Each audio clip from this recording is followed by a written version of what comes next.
Good evening and welcome to Friday Night Rambles. We are your hosts for tonight. I'm Riley Adams, joined by Miss Callie, Varra, and we also have a very special guest tonight. The fabulous producer from CTV's Tuesday night news show is here. It's Brynn Carman, everybody. Brynn, thank you so much for joining us. Thank you guys so much for having me tonight. Absolutely, we really appreciate it. So, the atmosphere, is it different on an entertainment show? Yes, definitely. You guys get to talk about gossip and trends, and it's really fun.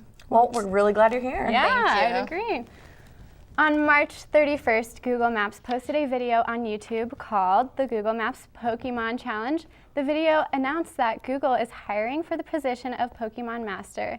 Those that capture all 150 Pokemon are invited to the Google complex for the final round, where the winner will start working at Google on September 1st, 2014.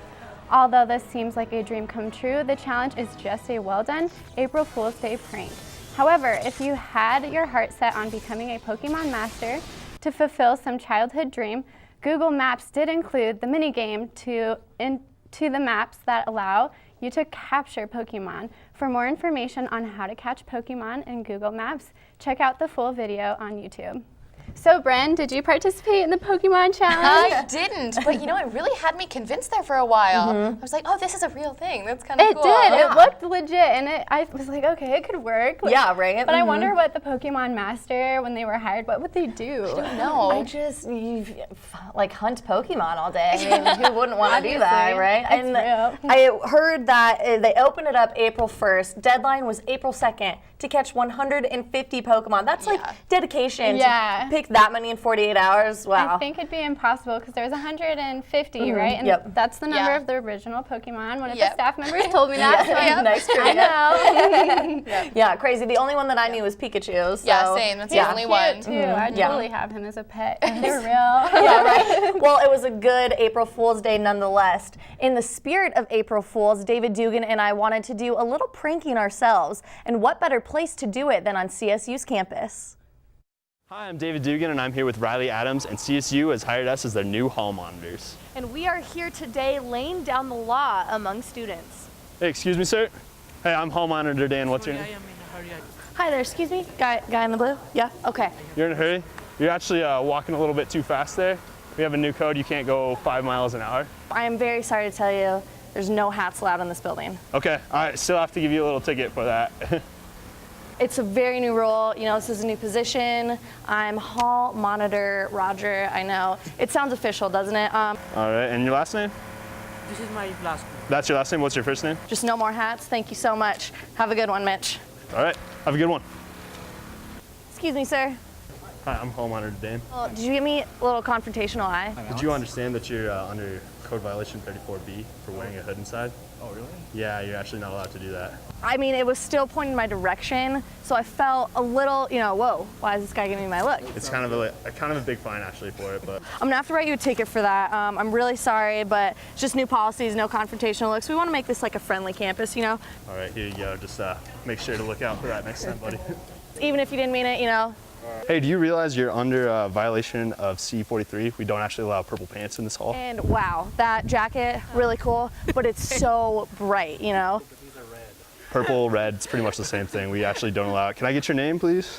So they have a new rule, it can't blind people. And so I'm actually gonna have to ask you to leave this building. So it's a cool jacket, but I'm gonna have to write you up for it. We just don't allow that kind of pants. Like here, and here's your ticket. Have a good one. Just take it off when you get home, Other people's safety and stuff, so have a good one. What's your date of birth again? Is this your first violation? All right, is this your first violation? And this is your first violation, correct? We just got some new violations actually, and you're kind of breaking one right now. After April 1st, we don't allow beanies to be worn anymore. There's actually no cell phone talking in this hallway. Wait, when did... I'm so confused. It's a new thing, I'm sorry. What's your name? So I'm just gonna have to write you up really quick. Why weren't we emailed about it? I don't know, Tony Frank probably sent something. I got an email. It's just a warning. Please stop walking away. It's just quiet hours, so people, trying to study and stuff. You can always take it up with conflict and resolution. Don't worry about it next time, all right? Thank you so much. Can you just send me a warning because I didn't know? I'll take it off. There you go, have a good day.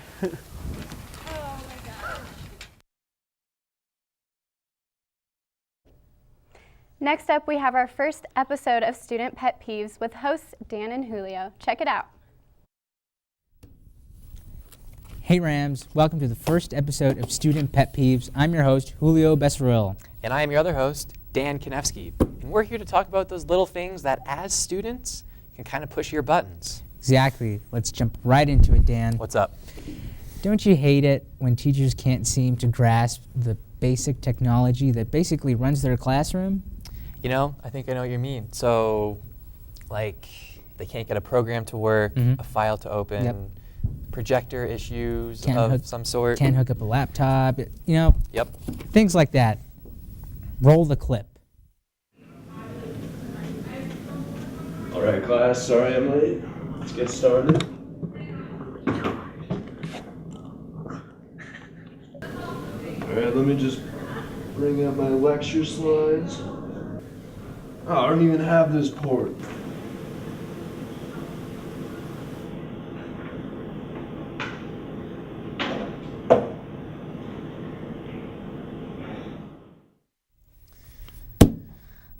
Technology can be a bit tricky, but let's move right along here, and I've got another one.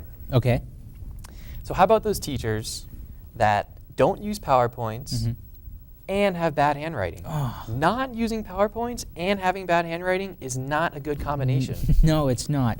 Bad handwriters should use PowerPoint. Yes, they should. Let's see the clip. Okay, class, let's get started.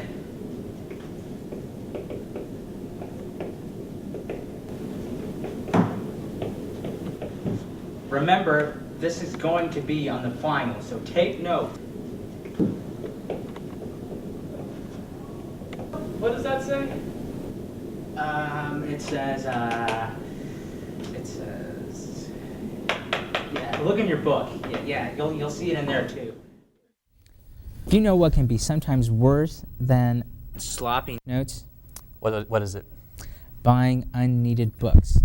Your teachers tell you to buy a specific book, you buy it, the year goes on, and voila, you never even touched it. It remains unopened. It's never good when a book becomes a stand for your other books. Just a permanent stand. Oh yeah. Anyway, let's see the clip.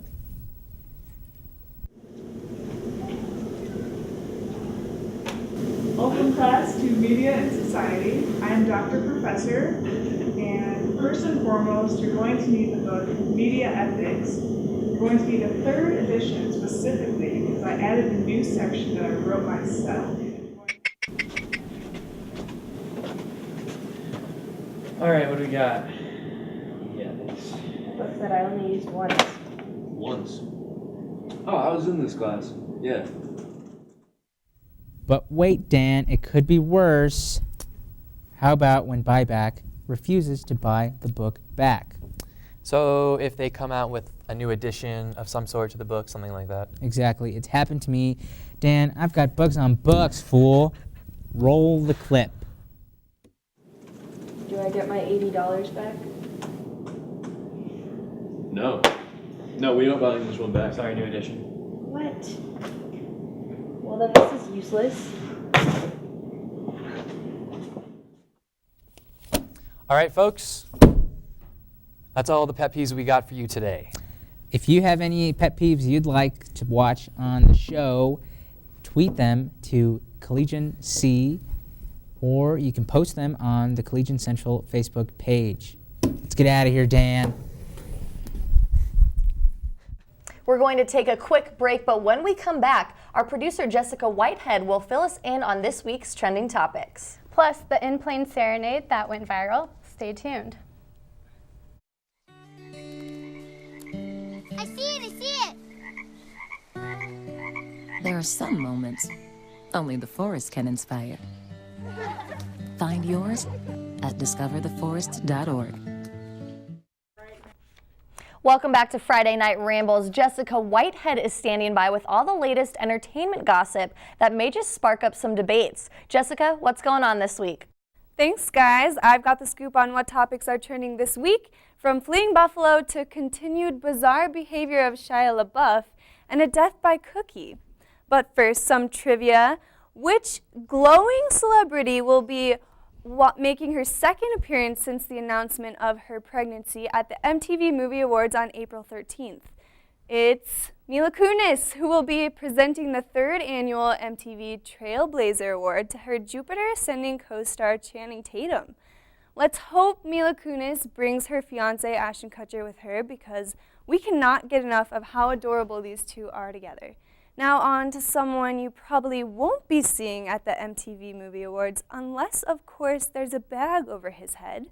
Shia LaBeouf's plan to retreat from the public eye seems to be working. It was announced that Zac Efron will be taking over his role upcoming the political thriller, The Associate. If you haven't been paying attention, Shia has had quite the month with constant bizarre behavior, like putting up an art exhibit in which he sat in a room as people one by one could enter for an encounter they're not likely to forget. He also fled from his press conference after stating a rather familiar quote, "When the seagulls follow the trawler, it is because they think sardines will be thrown into the sea." I'm not sure what that's supposed to mean, but speaking of fleeing the scene, questions of a supervolcano erupting have been circulating after a long train of bison was videoed running from Yellowstone National Park. According to the park's geologist, the volcano is not likely to erupt more than 10,000 years from now, so no need to worry just yet. Plus, the bison aren't really fleeing from Wyoming. They're just running toward Florida. You can't really blame them, right? Moving on to the killer cookie that may be to blame for the death of an international student in Colorado. 19-year-old Levi Ponji fell to his death after eating a marijuana cookie in a hotel room in Denver. People who were with him say that he tried a bite, and when he didn't feel anything, he ate the rest of the cookie before acting hostile and violent and then left the room, going over the balcony. Medical experts say this isn't typical behavior as a result of THC, but coroners released autopsies saying the cookie was a significant contributing factor. Will this be the first recorded death as consuming marijuana? I'm sure the debate will erupt any second now. That's all I have for you. Back to you ladies on desk. Thanks, Jessica. Speaking of trending, this week one of the top trending videos involves the Lion King and a plane. Members of the Lion King broadcast decided to perform some in-flight entertainment for their fellow passengers while waiting for takeoff. The cast performed the famous song, The Circle of Life, and one of the cast members, Tony Stewart, captured the spontaneous singing on video. Evidently, the cast had just attended the Lion King Brisbane season, launched in Australia, and were flying to Sydney. You can all check out the full video on YouTube, but for now, here's a short clip.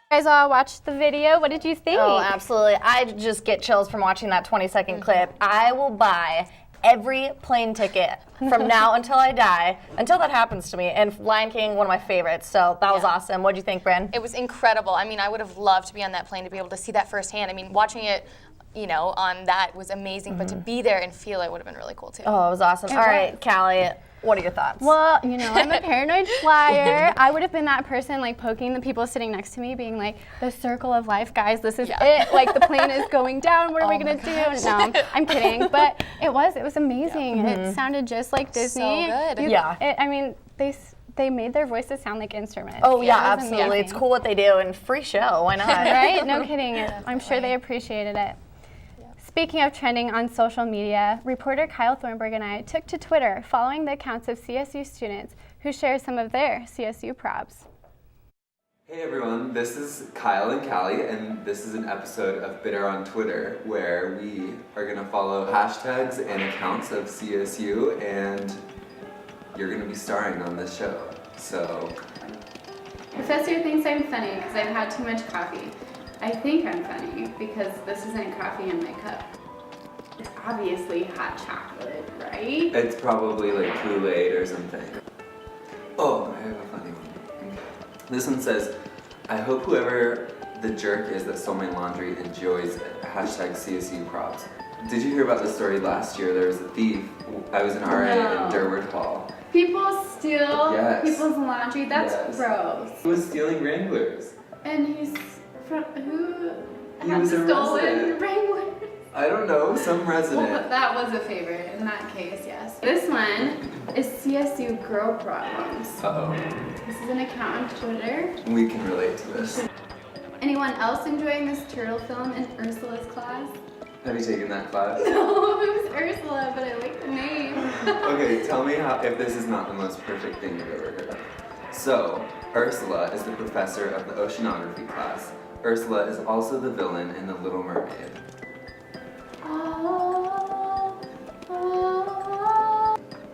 This is from Colorado State University's official account, and it says, it's Friday afternoon, and I'm like, hashtag CSU Rambles. It's Friday afternoon, and I'm like, Every girl on campus is starting to dress cute for spring. I need to step up my game. Hashtag CSU Girl Probs. I don't think they've been on the same campus.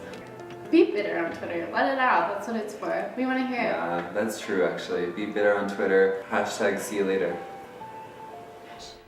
We have to take a quick break, but when we get back, producer Caitlin Cole shares some helpful tips on diagnosing symptoms of senioritis. Stay tuned. This is the moment I knew his future had no boundaries. There are some moments only the forest can inspire. Find yours at discovertheforest.org. Welcome back. As a senior about to graduate, Friday Night Rambles producer Caitlin Cole thought she would help her fellow CSU seniors out with some tips on diagnosing senioritis. Well, it's that time of year again, where seniors, like me, have about a month and a half left of school before they head to Moby Arena or the CSU Rec Center for graduation. I thought I'd help my fellow senior Rams out by giving them some tips on detecting symptoms of senioritis. The first symptom of senioritis is oversleeping. Seniors literally forget what an alarm clock is for. Even when they set 2, 5, 15, and even 20 alarms, they will just roll over and go back to sleep. Also, seniors with senioritis can sleep anywhere, everywhere, and at any time. I mean, wherever they are naturally just becomes this super comfortable bed.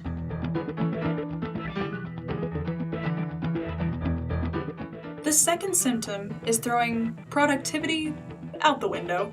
You'll start writing a paper or studying for a test and end up watching a Netflix marathon for 3 hours. The last main symptom is declining attendance rate. You know if senioritis is happening to your fellow Rams if this is what your classrooms normally look like. And you definitely have senioritis if you have absolutely no idea what these images displayed before you are. You may still go to class even with senioritis, but are always on a computer, tablet, phone, or other technological device because things like Facebook and Tumblr have become so much more important. Don't get me started on Snapchat selfies. You think we don't see you, but we do. Hang in there, seniors. You're almost there. Well, guys, as a senior about to graduate, I have experienced these symptoms and then some. Now, Jess, as the other senior on desk, I'm sure you've had some of those too. Yeah, you know, Riley, I've had these symptoms since freshman year. Yeah. They gradually get worse as you go along, and you get asked more questions as you go along. You know, what's next?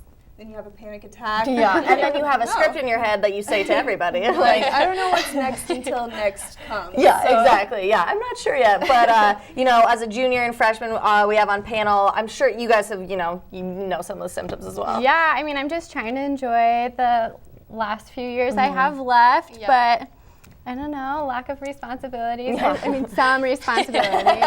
But I'm trying to put off the real world as Exactly. long Yep. as possible. Yeah, exactly. So, Brynn, 3 years until that. How are you feeling? 3 years. It's a long time, you know, but I enjoy the moments, and I'm excited to see what takes me the next 3 years while I'm here. So good. Well, unfortunately, that's all the time we have for tonight. Hopefully, you had a few laughs that will leave you in a good mood for the weekend. For more videos and entertainment, check out the Collegian website at www.collegian.com and follow the Friday Night Rambles Twitter page at Friday Rambles. Have a great night, Rams.